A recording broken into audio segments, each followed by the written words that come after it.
Hola, Daniel, Nicolás. ¿cómo Qué estás? bueno. Sí, me modifiqué un poco el escenario. Qué Ah, canchero. Ahora me hace sentir que mi fondo es una porquería. pero venden, viste, venden en Easy así como unas bibliotecas, creo que son los que más se venden. Sí, para Instagram. Claro, viste, para tener las reuniones de Zoom, parece como que tienen unos cartones que uno despliega y pone ahí. Eso sí, sí, pero son muy rústicos. Rústicos, Che, sí. ¿cómo estás? Bueno, se está sumando gente. Dale. Vamos a esperar unos segundos para que se sumen más todavía. Este, bueno, les voy anunciando a todos. Esto es parte de un ciclo que empezamos hace 3 semanas, hace 2 semanas, esta es la tercera, que se llama Artistas en Cuarentena, que lo patrocina Arte por Arte, como una manera de acompañar a los artistas, fotógrafas, fotógrafos, fotógrafes que estamos pasando esta situación tan particular y viendo de qué manera se puede seguir contribuyendo, haciendo cosas, comunicándonos a pesar de las dificultades. Les anticipo que la semana que viene vamos a estar con Leonel Luna. Seguramente cambiemos la modalidad y vayamos a hacer la entrevista vía Zoom y después Ujú. la subimos, porque siempre depende, el Instagram en vivo depende mucho del estado de las conexiones. Y la verdad que la última vez con Vero Bellomo, que fue una entrevista muy linda, hubo muchos problemas de conexión, porque también esta hora es cuando todo el mundo se conecta y es Claro. medio un lío. ¿Cómo estás, Nico? ¿Bien? Bien, súper, muchas gracias. Te soy sincero, yo también es la primera vez que hago un encuentro así con el Instagram Live. En general se hace, con el Zoom me parece cómodo también porque permite compartir la pantalla, tener más Sí. interlocutores. Pero me parece interesante también esta modalidad, qué sé yo, lo hace como más directo, es como hacer radio en vivo de algún modo. Claro, esta modalidad lo que tiene además es que la gente te puede hacer preguntas.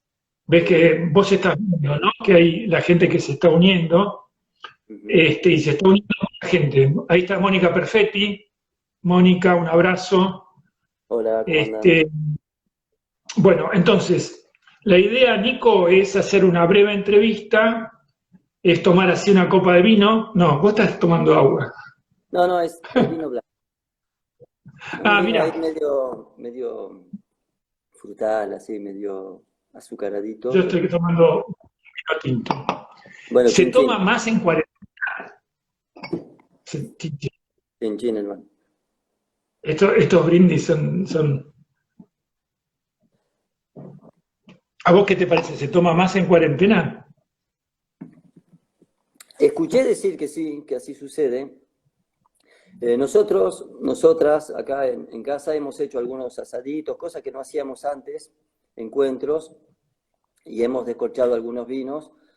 Yo, viste que viví mucho tiempo en Francia. En Francia se toma mucho vino, mucho, Claro. cotidianamente. Por lo tanto, en esta cuarentena no estoy, eh, no estoy haciendo uso del alcohol más que de costumbre. Digamos, yo no tomo demasiado. Sé que, bueno, que la gente la soledad lleva un poco también a eso, ¿no? A estar ahí como aprovechando el momento. Pero la verdad no te Sí, podría bueno, decir. Nosotros aprovechamos para eso, cada tanto hacemos esos encuentros, pero no abusamos de eso tampoco. están usando la terracita esa tan linda.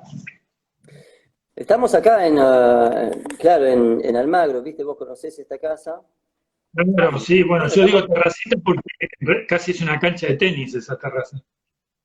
claro, usamos bastante la terraza. Bueno, muchas personas que conocen Sur, conocen un poco la casa, porque a decir verdad yo vivo en el espacio de Sur.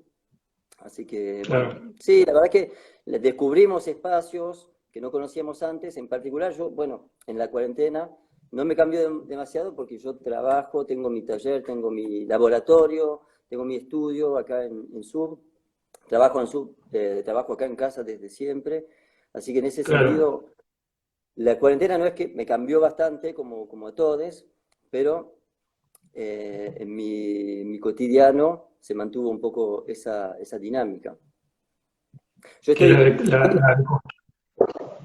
sí, estoy acá en la cuarentena eh, con mi familia, ¿viste? Estoy con mis hijas, que son adolescentes, y y, coincide. y con Gise también, mi compañera, que trabajamos juntos. Entonces, en ese sentido, o sea, la cuarentena se está haciendo larga, es pesada. En mi caso particular, también la estoy padeciendo, sufriendo un poco como todos, pero estoy ahí como tratando de aprovechar las posibilidades que me da de quedarme aquí y de trabajar de otro modo. Nico, mira, lo bueno que tienen estas entrevistas en vivo es que nosotros ahí con Pilar Castillo también las anunciamos antes, habrá Sí, visto la comunicación, y hay mucha gente que hace preguntas. Yo tengo una pregunta, vamos a iniciar formalmente la entrevista. dale, dale. Yo, la verdad, te confieso que hace rato que te quería hacer una entrevista a vos, no en estas circunstancias, sino en los videos que yo habitualmente hago, porque me parece que vos haces un trabajo que tal vez se nota poco, pero que tiene un valor extraordinario. Y particularmente tengo un enorme cariño por el libro que publicó Sub con tu cobertura, que creo que es más que nada tuya, ¿no? Tu cobertura de los hechos del 2001. Ujú. Y bueno, una de las cosas que siempre me impresionó de Sub fue esta primera muestra, o que yo la vi primero como reportaje y después como muestra en Tucumán, que fue el trabajo de largo aliento que es Comer, en Sí, el que yo veo particularmente que vos tenés una gran influencia, porque eh, tal vez nuestra audiencia no lo sepa, pero vos tenés una relación con la alimentación muy, muy, muy profunda, hasta donde yo sé y lo poco que hemos podido hablar en algunas ocasiones, ¿no? En algunas esperas, en algún aeropuerto. sí. Eh, pero te quería preguntar, antes que nada, una pregunta que yo inicio todos los reportajes con la misma pregunta. Eh, en esta cuarentena, vos viste que hay un dicho que dice que los artistas o cualquier persona que hace algo creativo, en verdad, cuanto más limitaciones tiene, la creatividad se acrecienta, ¿no? Sí. Entonces, pareciera que si a vos te restringes, te restringen, te restringen, vos empezás a buscar las formas o una persona empieza a buscar las formas de salir de ese corsé e inventan nuevas maneras de comunicar, de expresarse. En este Ujú. caso que estamos viviendo ahora, que no tiene precedentes, y sobre todo porque nosotros somos fotógrafos, o artistas visuales, pero dependemos mucho de lo que tenemos por delante, ¿no? ¿Vos sentís que tu creatividad, tus ganas de hacer cosas se han acrecentado, o por el contrario, esta limitación es donde encontramos un techo? Bien, mira, a mí en lo particular creo que tengo varias maneras de funcionar. Entonces, también me gusta trabajar con el apuro, me gusta trabajar con las limitaciones, quizás tal como lo describís, el hecho de tener, bueno, ciertos límites genera cierta creatividad, genera mecanismos de resolución que pueden justamente, bueno, romper ciertos moldes y jugar con eso, ¿no? O sea, hay algo, y los artistas lo saben, del error, que uno trabaja un poco con el azar, trabaja un poco con la experimentación, bueno, va recorriendo caminos a veces que parecen acertados y que terminan siendo errados, y a la vez buscando se encuentra cosas que uno no necesariamente estaba buscando. Claro. Entonces, yo afecciono también esa modalidad y es algo que aprendí mucho justamente acá en Argentina, a ser un poco más pragmático, ¿no?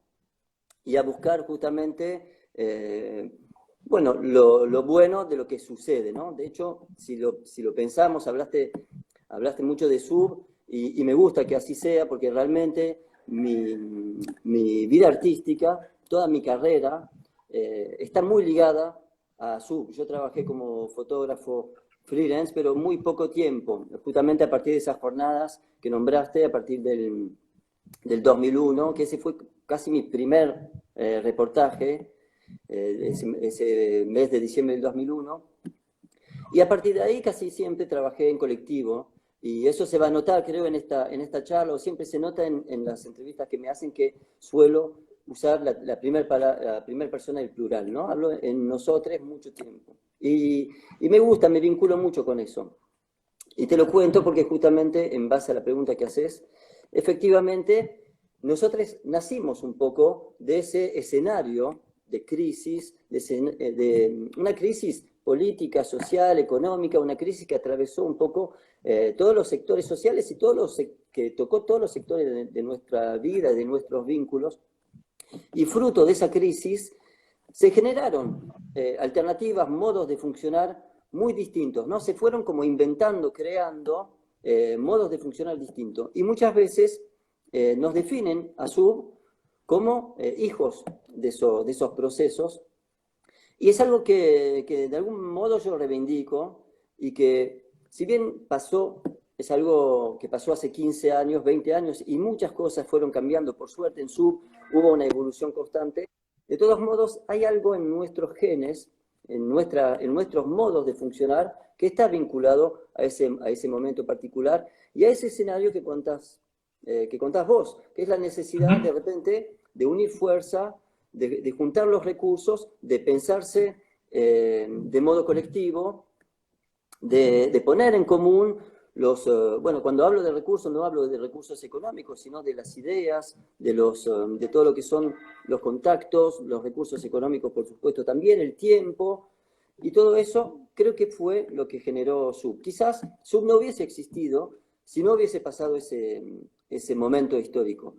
Ahora bien, con respecto a lo que es la cuarentena, yo en un principio, cuando nos tocó el aislamiento, decidí justamente que bueno, para registrar estos hechos había que salir a la calle, ¿no? Había que seguir sumando imágenes del confinamiento, de las casas, del día a día encerrado y encerradas, pero de a poquito me pasó un poco lo que cuentas. Encontré una cámara que nunca había usado, con un lente que nunca había usado, unos rollos, una torta de película blanco y negro que estaba vencida, y me propuse contar un poco mis sensaciones, ¿no? Como estar ahí como más atento a cómo se desarrollaba para mí esta cuarentena. Entonces usé justamente esas limitaciones de ese modo. Usé una cámara completamente ajena a mí, con recursos técnicos con los que no tenía tanto control, tanto dominio. Y me resulta interesante también eso que planteas, como que de usar mucho más la intuición de repente, de jugar un poco con esos parámetros que están como fuera de control. O sea que vos a las limitaciones de la pandemia le agregaste una limitación más, que es usar una cámara de la que sos ajena, es volver a la película, una película vencida, que por otra parte es muy difícil predecir qué va a pasar, por más que uno exponga bien, no sabe qué puede pasar con esa película. ¿Qué estás fotografiando? ¿Estás fotografiando en la calle? ¿Estás fotografiando...?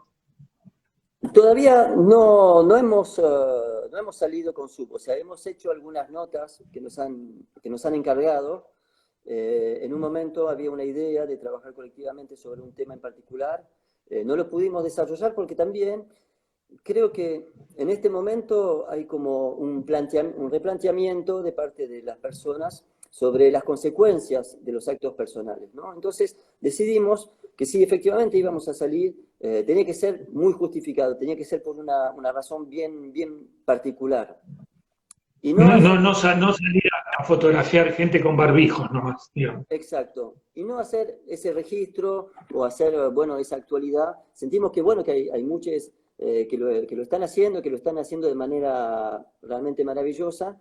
Y entonces era ponernos en peligro nosotros, pero más allá de eso también poner en peligro el resto. O sea, yo, por ejemplo, tengo 44 años, me siento bien de salud, y En sí el virus no me causa temor, o sea, me da ganas como fotógrafo de salir y observar. Siempre como periodista es importante estar en el lugar de los hechos, más aún para los fotógrafos, estar, pero esta vez antes de pensar de manera individual, creo que tuve como ese recaudo, decir, bueno, salir ¿para qué? Si salgo, tiene que ser por una razón bien definida. Así que con Sur no lo hemos hecho aún. Hay una idea de empezar un trabajo ahora, pero en particular, bueno, me conecté con ese tipo de fotografía que te contaba, que es el blanco y negro, es un tipo de fotografía que yo practicaba mucho en mis comienzos, no con esa cámara, no con un lente macro 70-200. Cuando me refiero a 70-200, en realidad es un lente macro, o sea, es fotografiar o de muy cerca o de muy lejos. Era la idea de observar el mundo. Perdón, acá Florencia pregunta si ya revelaste alguna de esas fotos. Sí, hay una nota que se publicó en el New York Times con ese sistema que armó Pablo Corral Vega de las postales. Ahí publiqué este ensayo, que van a ver es como mucho más sensorial y mucho más interno, digamos, de lo que suelo hacer. Yo soy un fotógrafo, lo sabés, Daniel, un fotógrafo muy documentalista. Yo empecé como reportero gráfico y afecciono mucho el hecho de usar la cámara para contar historias. Es poco lo que uso para contarme a mí o para contar mi cotidianidad, sino, bueno, me identifico con ese tipo de fotografía, la fotografía documental y la fotografía que aspira a contar historias. En este caso, las fotografías que encontré en los rollos, fotografiando realmente de manera libre, es un lenguaje un poco más poético, si se quiere, que casualmente funciona bien con mi modo de escribir. De repente yo escribo desde ese lugar, ¿no? Un lugar muy personal, en Vos primera escribís persona. en primera persona, ¿no? No te escuché bien. Vos escribís en primera persona de singular, Claro, contrariamente. sí. Siempre, de hecho, siempre tuve como conflictos con las redes, con el Instagram, con el Facebook, con el Twitter, con el ritmo que se maneja, con las redes sociales en línea general. Sin embargo, uso las redes a veces de ese modo, ¿no? Como para escribir y para contar cuestiones muy personales, muy secretas, muy íntimas.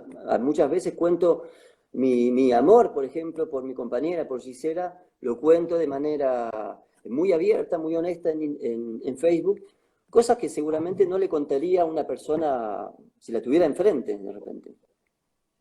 Sí, De bueno, esa todas es otra de las preguntas que te quería hacer.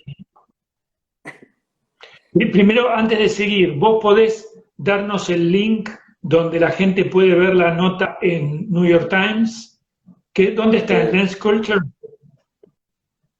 No, está en el postales del coronavirus. A ver, no sé si lo puedo escribir acá. Para que la gente Acá está, a ver. Claro, lo compartí. Yo estoy buscando el celular, viste que no puedo, no sé si puedo buscar un link. Tengo miedo de toquetear y de que se vaya la conexión. Digo a la gente, si ponen en Google postales del coronavirus New York Times, en Google les va a aparecer una página, un link que es el New York Times en español, donde hay varios posteos, entre los cuales está el de Sub, ya lo estoy viendo. Así que bueno, ahí ya tenemos, porque haciendo honor, ahí subieron el link. Perfecto. Gracias, Jen. Gracias, Janita. Te quería preguntar con respecto a esto precisamente de lo que hablábamos, porque vos bien decías que siempre te gusta en tu fotografía relacionarte con el otro, ¿no? Más que estar comunicando tu intimidad, pero por otra parte en las redes sociales vos realmente a través de lo que escribís, que además tenés muchísimos seguidores, vos te abrís tu intimidad de un modo bastante Descarnado. descarnado, exactamente, sí, digamos, como una intimidad muy cercana, ¿no? Donde además involucra también tu vida con Gisela, etcétera. Sí. ¿Vos qué respuesta, digamos, por qué tomaste esta decisión? ¿Es como una especie de catarsis que vos hacés? Porque hacer un diario íntimo, cuando hace, todos los grandes escritores que han hecho diarios íntimos, en realidad siempre están dirigiéndose a alguien, ¿no? Hay un lector, que en Sí. realidad el primer lector es uno mismo. Pero esta sería como una forma de hacer un diario íntimo y publicarlo en el preciso instante en que lo estás haciendo, ¿no? Cosa que la mayoría de esos escritores jamás hubiera imaginado. ¿Cómo llegaste a esa decisión? ¿Se dio naturalmente? Y por otra parte, ¿qué respuesta encontrás a estos posteos que son tan descarnadamente personales? Mira, empecé a escribir sobre Mercedes, sobre la familia y sobre el desarraigo, ¿no? Yo viví en Sí, Francia hasta los 21 años y me vine a Mercedes donde tenía un tío que vivía ahí. Y bueno, me puse de novio con una chica de allá de Mercedes, me casé con ella y empecé a participar de esa familia, una familia muy hermosa y muy típica, muy argentina. Entonces me pareció muy interesante empezar a contar eh, un poco la vida de esa familia de una manera como muy simple, muy costumbrista, se diría, pero siempre justamente con ese narrador que decís vos. Es como un francés vegetariano en un pueblo perdido de la Pampa Argentina. Entonces me parecía interesante eso y era como un juego que hacía para mí cuando empecé a participar de las redes sociales. Como te comenté al principio, le tenía como mucho miedo y mucha resistencia a estar en Facebook, a estar en Instagram. Y entonces, como que no quería participar, pero de repente lo empecé a tomar como un juego y dije, bueno, si Instagram es un espacio donde uno cuenta, ventila un poco sus intimidades, bueno, voy a jugar de ese modo. Y empecé a escribir un poco, y el destinatario, tal como lo contás vos, es que uno tiene presente, en ese momento era la familia, era como un juego, unos guiños internos. Y bueno, ese proyecto fue creciendo, la verdad que me divertí mucho, o sea, justamente era una manera, vuelvo a eso, era una manera de sortear mi resistencia para las redes sociales, porque te digo, como soy un poco antiguo, en el sentido que me cuesta generar tanto material para las redes, me cuesta priorizar la cantidad sobre la calidad, entonces me costaba un poco entrar en ese ritmo y entender esa manera de funcionar, de publicar un poco los premios que uno ganaba, hacer ese autobombo, me ponía muy incómodo. Y la manera que encontré era a través de la escritura. Y como nosotros, bueno, hacemos fotoperiodismo, fotografía documental, siempre escribimos bastante también, entonces era una manera también de mantener en forma la pluma y de seguir jugando. En realidad era eso, era jugar. Después empecé también a hacerlo con Gise, con mi compañera, y a contar todas nuestras peleas, realmente momentos muy difíciles que atravesamos, como justamente para salir de la idea del amor romántico, pero en ese momento cuando yo los escribía, el único destinatario era Gisela, ese era el único destinatario. En general los escribía cuando ella estaba de viaje, estaba en México en el coloquio y escribía un post, aprovechaba que la extrañaba y le escribía un post, y era una manera como de hacer un mensaje epistolar, pero que le llegue. Pero era como, no tenía intenciones de que ese mensaje llegue a más gente. Obviamente, al publicarlo en Facebook, uno sabe claro. que puede ocurrir. Y hay un Entonces, me fue aprendiendo un poco al juego y le fui prestando cada vez más atención y la verdad que es algo que me divierte, que me hace bien, y eso son razones suficientes, creo que para seguirlo. Así que ¿Y qué mientras... hace? Y con respecto a a la respuesta de la audiencia, que veo que tenés muchísima, muchísimos comentarios, muchos seguidores, es porque también lo que pasa en las redes sociales es que así como te quieren, también te aporrean, ¿no? ¿Tuviste alguna dificultad en algún momento o si tuviste respuestas positivas? No recuerdo, o sea, hay gente que no me conoce, que lee las historias y que me comenta, eso me parece bastante sorprendente, interesante. Alguno que otro, sí, como que me ha hecho saber que le desagradaba ciertas cosas que planteaba, porque justamente juega un poco, tensa un poco el límite de lo correcto, digamos. Hablo de la vez que hicimos un aborto con Gise, un momento difícil para nosotros, De cuando acuerdo, los sí, sí. momentos bueno, como muchas cosas que por ahí, y también juego un poco eso, o sea, mis textos siempre esconden alguna bajada de línea política, si se quiere, pero está envuelta en anécdotas personales y trato de que cada texto tenga una idea para comunicar, pero que no sea demasiado directo. Entonces, en línea general, las respuestas son bastante buenas, no recuerdo, o no me ha afectado demasiado, porque te vuelvo a decir, en línea general es para el público al que me dirijo, es el de Gise. Si tuviera que editar este trabajo para hacer un fotolibro, estuvimos con Gise haciendo una residencia de artista durante este verano, cambiaría muchas cosas, o sea, el tono que uso, el formato que utilizo, está como pensado para Facebook, ni siquiera para Instagram. Instagram es más difícil acaparar la atención de los lectores, ¿no? Es más Sí, sí, un juego de es mucho imágenes. más espontáneo y más efímero, ¿no? Exacto, exacto. Pero en línea general, Entonces, eh, ¿existe la posibilidad de que que se convierta en un proyecto de libro? y sí, porque imagínate, somos dos fotógrafos que nos fotografiamos desde el principio, llevamos 20 años juntos, más de 20 años.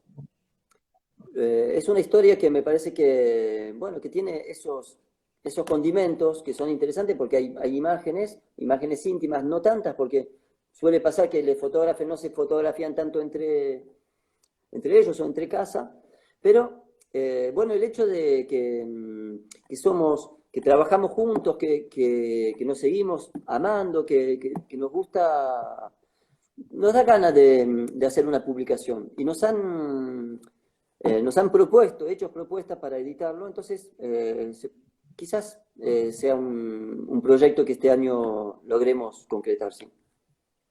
Ahora, de todas maneras, como última parte de de esta partecita, porque me Ujú. interesa personalmente, el tono de escritura en Facebook es cierto que es muy distinto a lo que sería una publicación en papel, por ejemplo, ¿no? Ahora, ¿no te Totalmente, sí. parece que estaría frescura si vos lo editaras lo editaras como para un libro de... O sea, ¿no tendría que ir directamente con el tono con lo que lo has escrito espontáneamente? No sé bien. No, me parece que los puedo mejorar un poco, los puedo.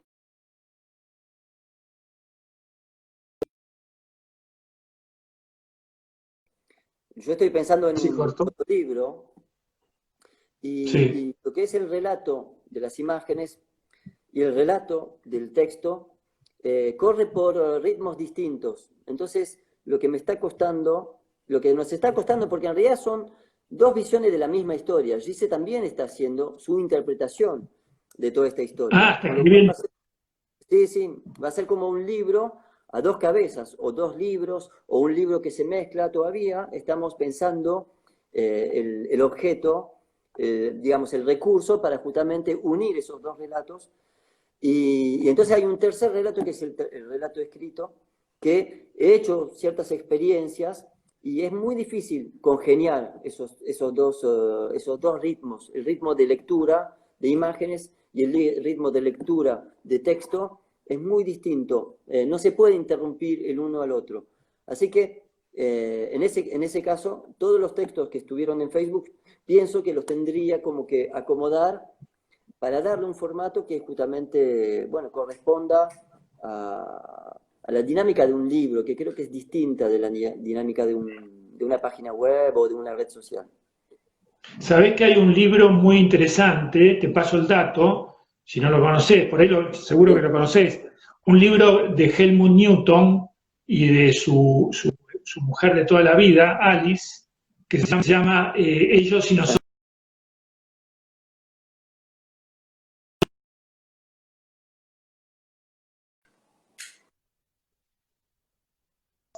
que Helmut Newton hizo de su mujer, las fotos que su mujer hizo de Helmut Newton y las fotos que ambos bien. hicieron de ciertos personajes de la historia contemporánea que fotografiaron al mismo tiempo, en los años 80. Es un libro hermosísimo, solamente de fotos. Te lo súper recomiendo, por ahí lo podés conseguir por Book Depository. Este, pasando un poco a otro tema que a mí me interesa mucho porque creo que nos involucra a todos en esta época que vivimos, donde por un lado hay como una alta tecnificación, una especialización absoluta en todas las disciplinas, pero en el campo del arte y en el campo incluso de la fotografía, eh, pareciera, a veces me pregunto yo mismo, si los fotógrafos seguimos siendo fotógrafos o fotógrafas o fotógrafes, o si ya estamos atravesados por una cantidad de disciplinas, de ideas.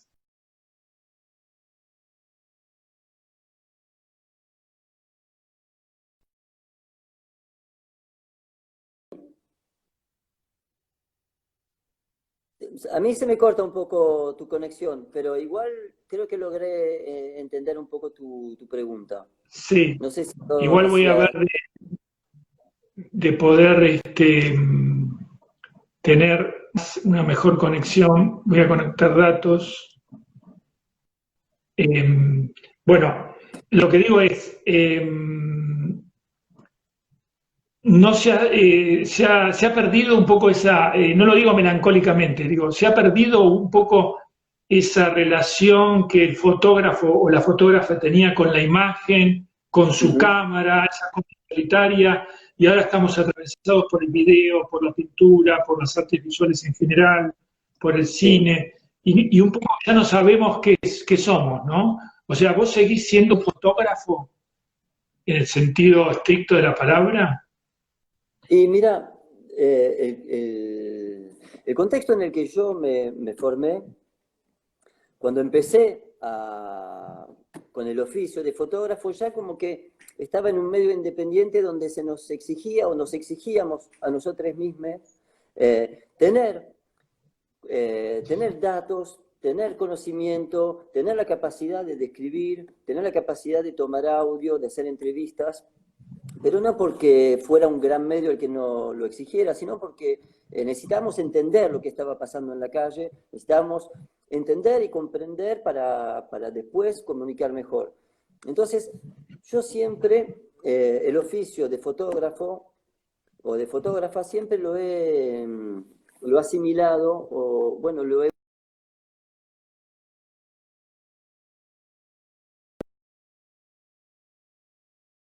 y a la vez, ¿me escuchan, no? Se está cortando un poco, Ok. pero ahora volvió. Entonces, siempre lo he visto de ese modo. De hecho, yo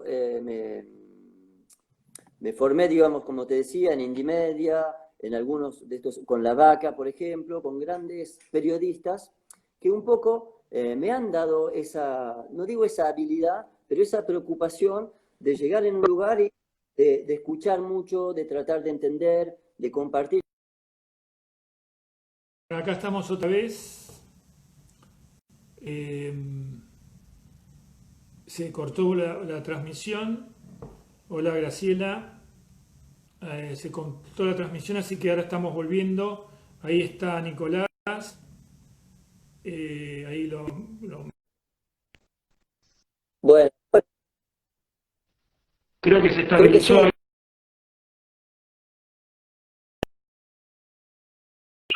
Acá la rebutié, pero bueno, ahora está estable, así que creo que como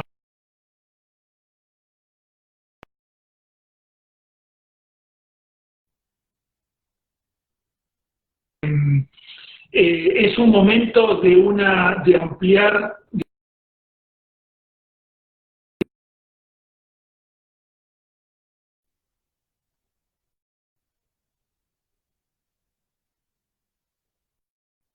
¿no? Vos mismo estás desmintiendo esta idea porque decís que en un principio cuando empezaron a trabajar en la cooperativa tenían necesidad de comprender y entonces a eso se sumaba la escritura, ¿no? Reportajes más completos. De hecho, son ustedes uno de los primeros de ofrecer reportajes con textos incluidos, ¿no?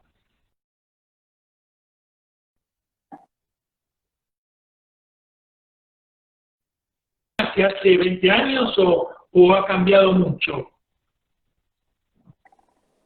No es No, tan todo fetichista, digamos.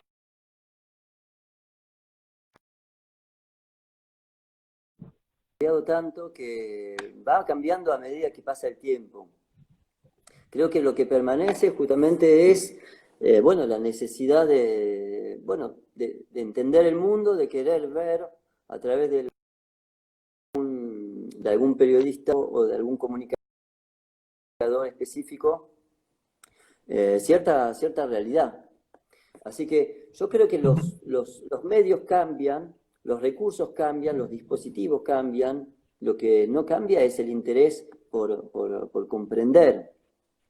Cambian, o sea, el mismo celular, las redes sociales modificaron profundamente el modo de comunicar. De repente ya no es el periodista que se dirige a una audiencia, sino la misma audiencia la que produce material.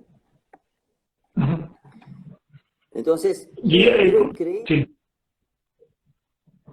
no, un momento creí entender en tu pregunta, la verdad, de eso de los y las fotógrafas que pasan en los procesos, pero sin involucrarse, algo así. Sí, sí, exactamente eso. O sea, como un mecanismo para mirar más que para conocer, digamos, ¿no? Ah, claro. Eh, Sí, mira, eso para mí siempre fue casi la peor parte de la fotografía. Recuerdo que, o todavía hoy día hay muchos y muchas fotógrafos, fotógrafas que cuando hablan de su profesión, por ejemplo, remarcan eso, la posibilidad de entrar en ciertos espacios a los que no tendrían acceso en caso de no tener la excusa de fotografiar, de no tener una cámara. Y a mí eso, la peor, o sea, el hecho de ser un poco un mirón o de entrar en ciertas vidas, o me acuerdo en un principio, cuando veía a la Villa 31, luego tenían que hacer un desalojo, después iban al Borda, ponele, y yo veía que un poco a la manera de los médicos, de las médicas, como que se armaban una especie de coraza, creaban unos dispositivos para cuidarse un poco. Digo, los médicos que no toman no de la vida o la muerte en cada operación, se distancian un poco de eso. Y yo veía que muchos y muchas fotógrafas tenían eso.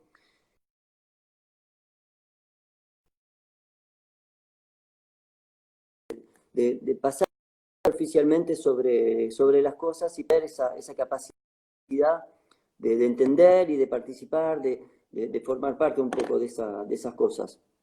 Y te contaba que, bueno, muchos periodistas... Noto que, disculpa que te interrumpa, pero noto un poco que mucho eso, ¿no? Que incluso jóvenes fotógrafas y fotógrafos ven a la fotografía como una especie de vehículo para la aventura, y hay como una especie de distancia enorme. Por otra parte, donde no importa qué está sucediendo, ¿no? Y se pone por encima de todo.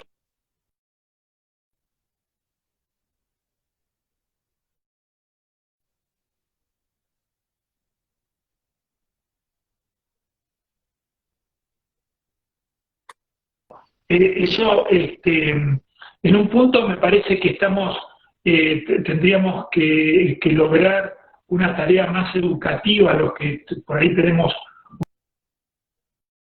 para que los más jóvenes pudieran tener en cuenta estos aspectos éticos, ¿no?, que vos mismo estás nombrando. Porque es una parte, creo, fundamental de la profesión, ¿no? En ese sentido, para vos la fotografía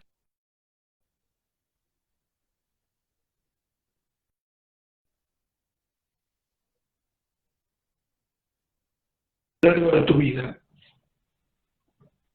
La mayor decepción, como... Sí, desilusión.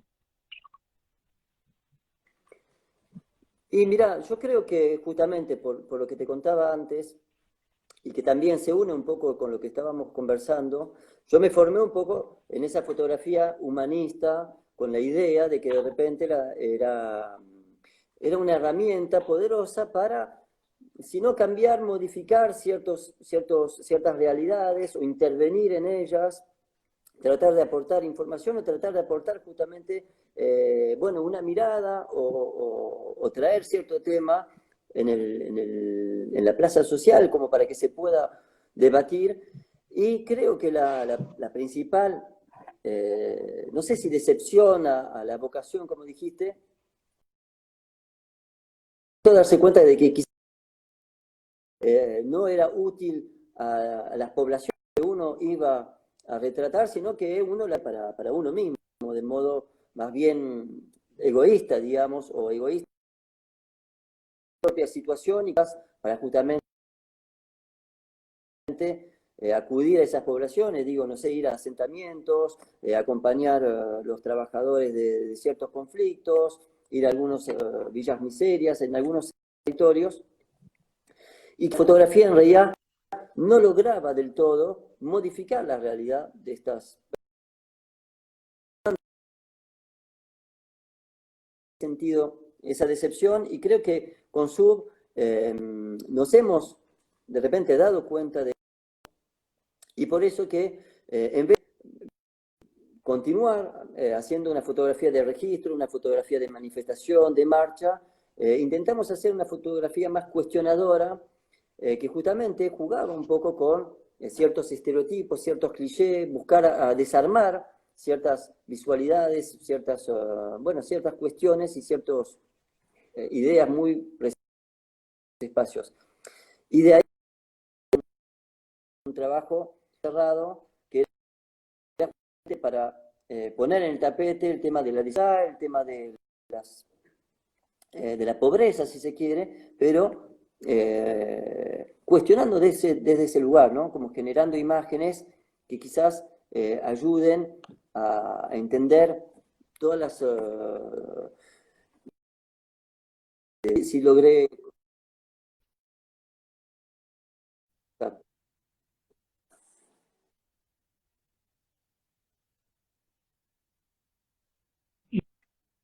Una fotografía mucho más reflexiva, ¿no? Con imágenes más pensadas, que precisamente creo que es lo que ustedes están haciendo.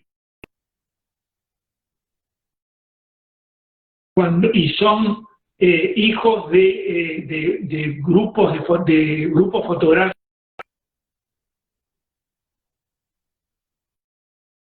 Tal vez ahora ustedes sean el único grupo que ha sobrevivido a aquella épica. ¿En qué sentís que ustedes mismos como grupo han cambiado? ¿Se han empezado a manifestar más individualmente? ¿Ha cambiado también mucho la audiencia? Porque ustedes tenían mucha más participación en el mundo editorial. ahora tienen más participación en el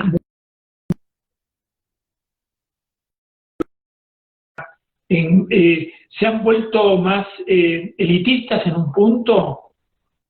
Elitista. No, yo creo que la evolución es algo...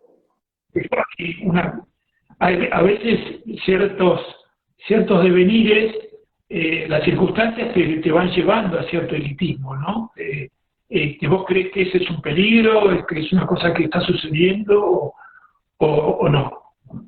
No, es un debate que formulamos en ese momento. Yo creo que la evolución es la única garantía de supervivencia. O sea, en un grupo que lleva 15 años, si no se renueva, si no se cuestiona, si no vuelve sobre sus propios dogmas, si no cuestiona sus propias reglas, se termina estancando y se termina muriendo, ¿no? Es como el agua, si permanece, se pudre.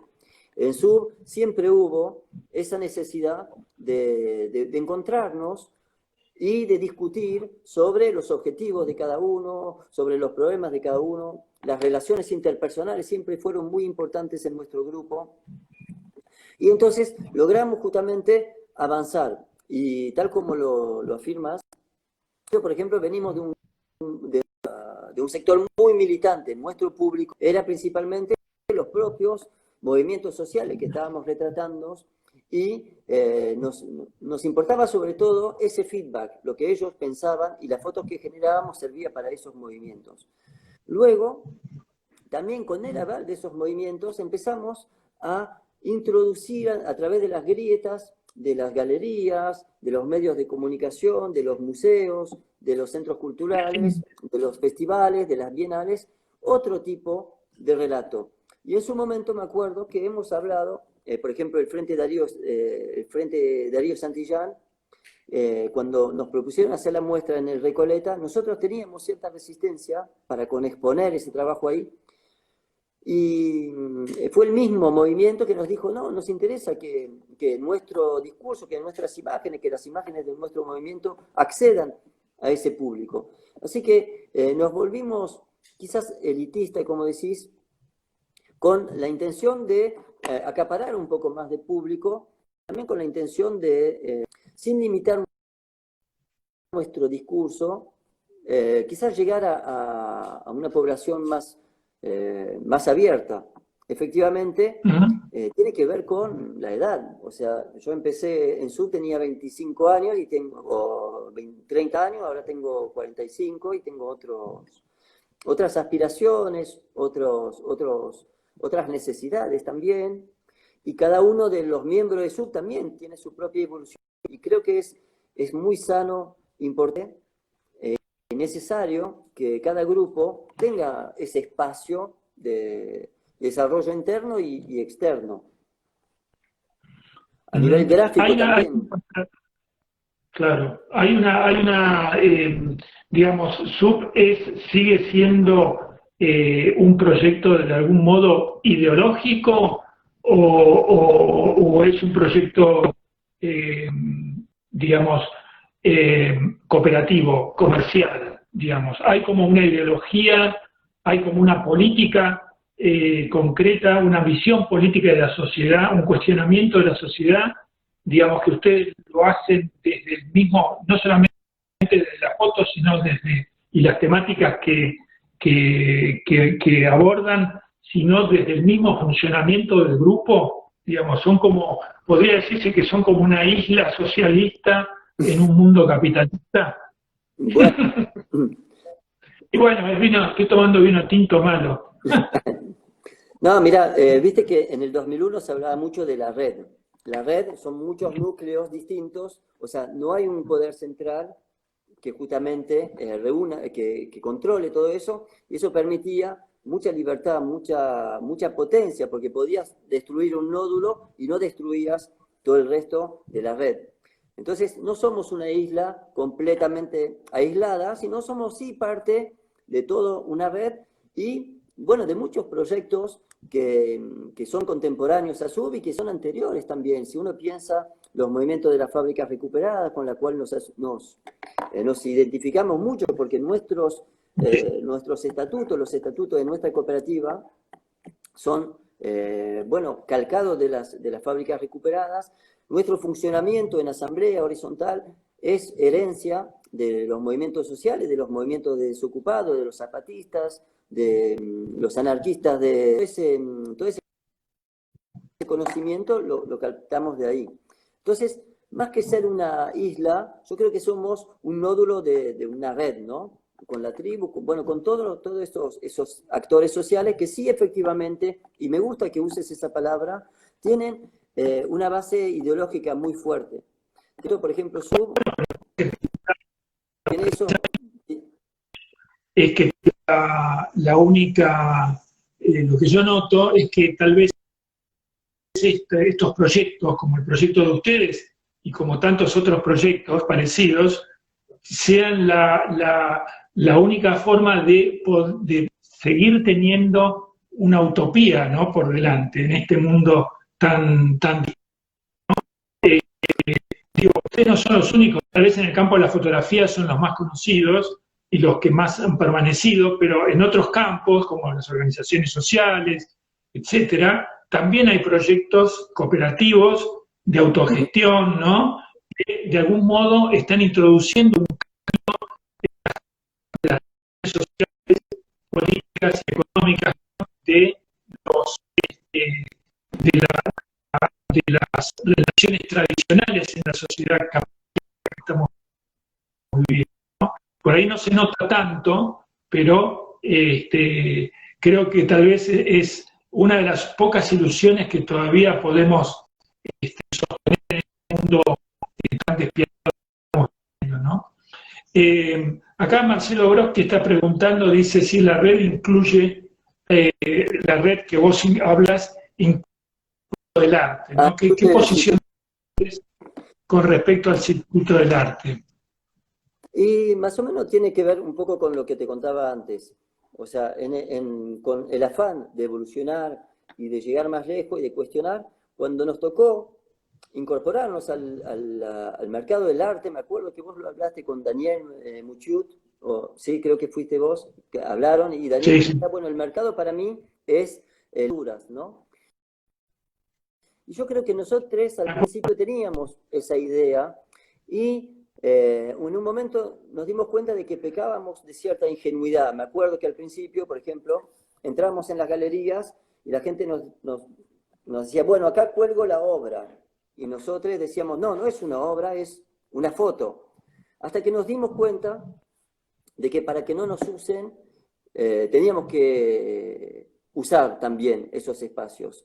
Entonces, empezamos a reconfigurar y efectivamente, como dice Marcelo, incluir también el circuito del arte como otro camino de autogestión, otro camino también de intervención política. Marcelo lo sabe muy bien porque sus imágenes son muy políticas y me gusta escucharte, Daniel, hablar de eso, de ideología, de utopía, que son de cooperativa, que son las bases un poco de nuestro grupo, de nuestro colectivo, la autoría grupal, la firma colectiva. Son cosas que al principio hablamos de lo que no se mueve mucho en SUB, todo se mueve, pero algunas cosas permanecen, porque justamente quizás tienen que ver con eso que vos nombrás, de la ideología y de la utopía. Nosotros sentimos que la política se hace no solamente a través de las imágenes, sino a través de los actos cotidianos. Por lo tanto, crear nuevas relaciones de poder dentro de un trabajo, nuevas relaciones económicas, nuevas relaciones interpersonales dentro de un grupo, para nosotros también es parte de militancia política. Si podemos entender a SUB también como un grupo activista, militante, que propone eso, que persigue esas utopías. Por lo tanto, claro, creo que como en varias patas. Una de ellas es la económica, otra es la interpersonal, otra es la emancipación personal de cada grupo, la parte creativa, y cada una de ellas es importante. Uno no puede dejar de atender una de ellas, porque si no, el riesgo es que se caiga toda la estructura. Gracias, Marcelo, por la Acá pregunta. Mónica Perfetti está preguntando si dentro de la dinámica del grupo se da un lugar a la obra personal que fuera de la línea del grupo. ¿Qué podés comentar vos a esto? Y mirá, viste que empecé hablando de lo que implica para cada uno y cada una de nosotros estar en SUB, y que en un principio, además de ser un grupo de fotos, era como un proyecto de vida. Entonces, por lo tanto, durante mucho tiempo, todo lo que es la mejor inspiración, la mejor energía, las mejores fuerzas, las mejores... todo el grupo dentro de SUB, ¿no? Del proyecto grupal. Y le pusimos mucho esmero en construir la identidad de una beta identitaria, ¿no? Como construir hasta su punto de vista, logramos como discernir un poco cómo sería si fuera una persona SUB. Y hay algunos proyectos que fueron naciendo, algunos proyectos personales de algunos y algunas de nosotros, que nos dábamos cuenta que no coincidían tanto con el carácter, con la manera de pensar colectiva, y que quizás eran muy personales, muy íntimos, hablaban quizás de la infancia de una persona en particular. Entonces empezamos a justamente romper lo que habíamos impuesto y dejar que se abra esos trabajos personales. Yo, que era uno de los talibanes, te digo, de lo que era la firma colectiva, bueno, me resistí un poco. Al principio pensaba que eso iba a debilitar el grupo, y finalmente, bueno, me di cuenta que era importante, necesario, y que en realidad no le quitaba fuerza. De repente era justamente, bueno, apoyarnos entre nosotros, que es lo primero. Funciona por cariño, por confianza. Entonces estaba muy bien también apoyarse en esos proyectos colectivos, proyectos personales. ¿Viste? Vos hablaste del proyecto de comer, por ejemplo. Sí. ¿Comer? Comer fue un proyecto que yo propuse a SUB, pero que tenía que ver más con los propios. O sea, yo soy vegetariano hace 20 años, ya me convertí en vegano, y tenía ganas de responder esa pregunta: ¿por qué soy vegano? ¿Por qué soy vegetariano? Tenía muchas respuestas, pero no tenía la verdadera razón por la que yo tenía esa práctica. Entonces, el resto del grupo me apoyó en todas las decisiones. De hecho, por ejemplo, durante meses estuve yendo a Córdoba, quedándome a dormir allá, produciendo un material que era para mi proyecto personal, pero que era avalado por el resto del grupo. Y eso tiene que ver porque para lesotres no tenía tanta importancia como la tenía para mí. Por ejemplo, hice un ayuno de 11 días para ese trabajo. Vos lo conocés, Daniel, porque de hecho lo compartías muchas veces en la revista de La Nación. Y hacer 11 días de ayuno no era un proyecto que iba de la mano del proyecto colectivo de SUB. Así que así sucede, nos damos esa libertad. De hecho, hoy estoy hablando como Nicolás Pustomís en las redes de Arte por Arte, y eso no entra en conflicto con lo que es la idea grupal de SUB. Quizás yo, como talibán, en otro momento hubiese dicho: no, ¿por qué no entrevistan a SUB en vez de entrevistar a Nicolás? Y hoy es algo que incorporé a mi modo de pensar. También no dar lugar a lo individual hubiera sido de algún modo una manifestación de desconfianza, ¿no? Entonces ahí se pierde todo el fundamento del grupo, cuando se pierde la confianza, ¿no? Ahora, a un tema que, para terminar y para ir a un tema que a mí también me parece muy interesante, porque hace a tu persona, a tu personalidad, que me parece súper atractiva. Digamos, ¿por qué vos, lo mencionaste, por qué vos sos vegetariano y por qué te has convertido en vegano? O sea, tuviste la oportunidad de averiguarlo. O sea, se puede decir que vos no sos una persona que sos vegetariana o vegana por esnobismo, o porque te pintó, o porque no te gusta la carne.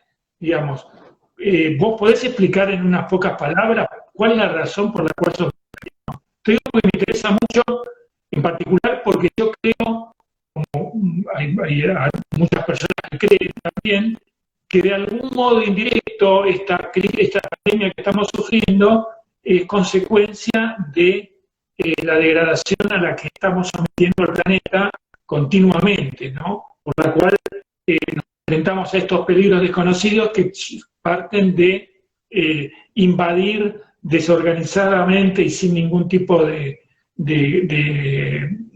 cuidado un orden establecido en la naturaleza que más tarde o más temprano nos va a afectar de un modo terrible, ¿no? Entonces me preocupa particularmente. ¿Por qué vos sos vegetariano?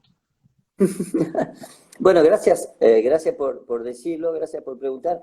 En realidad, te conté un poco que inventé a lo largo de estos años, porque bueno, desde hace 22 años que soy vegetariano, ahora Sí. vegano, y inventé muchas respuestas que nunca me convencían del todo, o sea, incluía eso, que es por salud, que era un poco snob, ¿no? O por salud, o por conciencia ecológica, o conciencia ambiental, para no participar de la matanza de animales.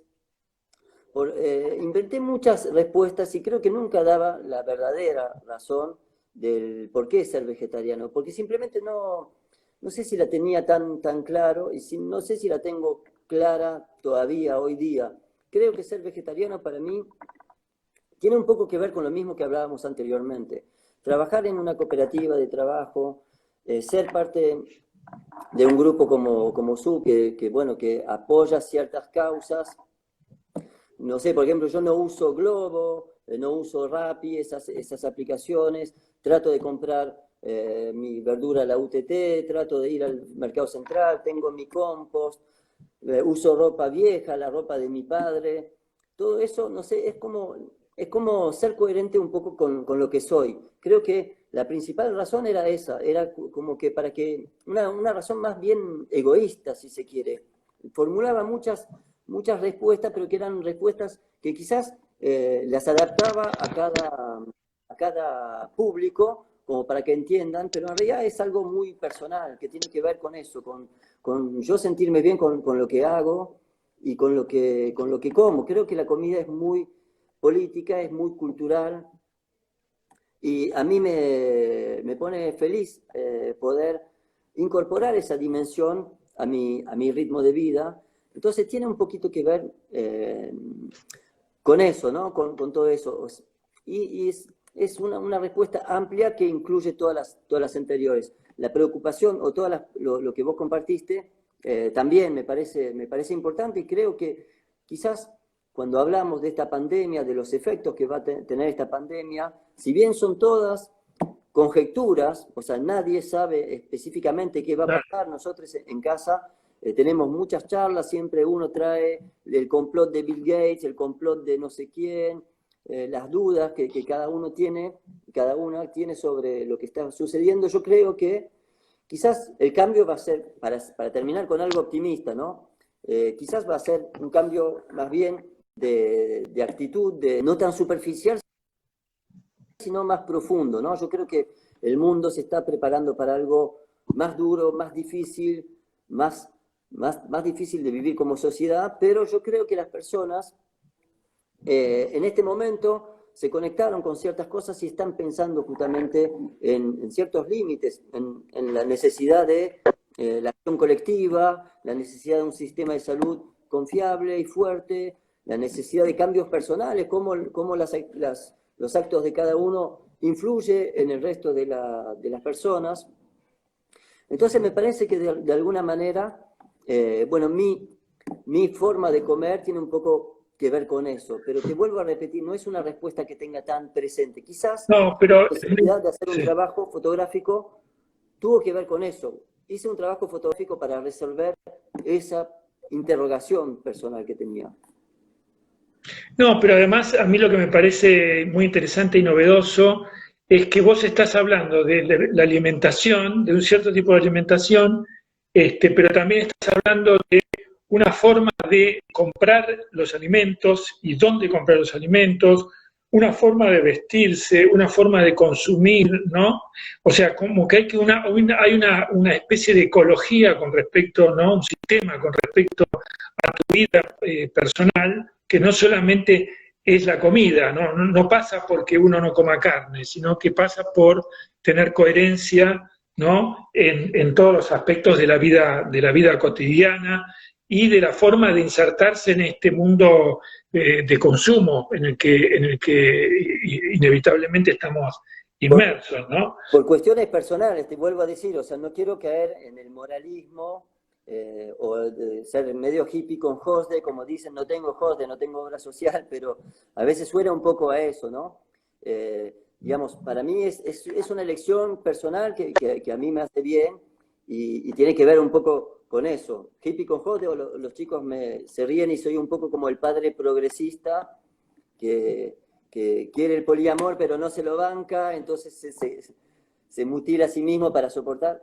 Pero es eso, en las palabras que usaste hoy, eso de la utopía, yo siento que mi militancia, mi momento para incorporarme a la militancia, no tenía tanto que ver con los conceptos del Che Guevara, de la revolución por hacer, sino del ponerse en camino, de poner en marcha los sueños para que se hagan realidad, y no soñar con una sociedad futura más justa, más igualitaria, sino tratar de aplicarlo en su propia vida.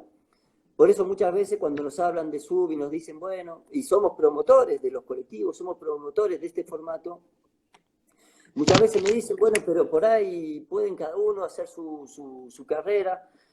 Y yo a veces, o sea, sueño un poco como a la manera de Messi, si se quiere, que se va a jubilar en el Barça, no sé, jubilarme en SUB.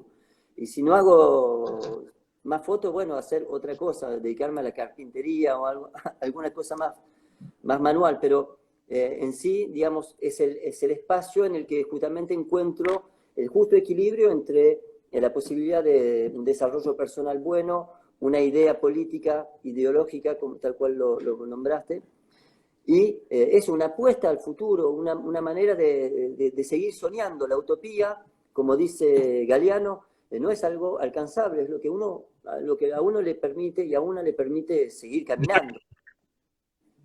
Exactamente. No quiere decir que se vaya, no hay que perder el deseo de una utopía por la certeza de que uno no la va a alcanzar, porque precisamente si no dejaría de ser utopía. Son muy sabias las palabras de Galeano. Bueno, Nico, no quiero, la verdad que hablar con vos es genial y siempre podríamos seguir charlando un rato largo, muy largo, porque no solamente de fotografía, sino de cómo ver la vida, cómo comunicar. Sé que han comenzado un programa de radio en FM La Tribu, o sea que se siguen diversificando de una manera increíble y yo lo único que espero es que sigan siendo, no un ejemplo, pero verdaderamente que sigan teniendo esa coherencia que muestran hasta ahora, coherencia que se manifiesta, creo yo, en la plasticidad que tienen para adaptarse a momentos distintos, ¿no?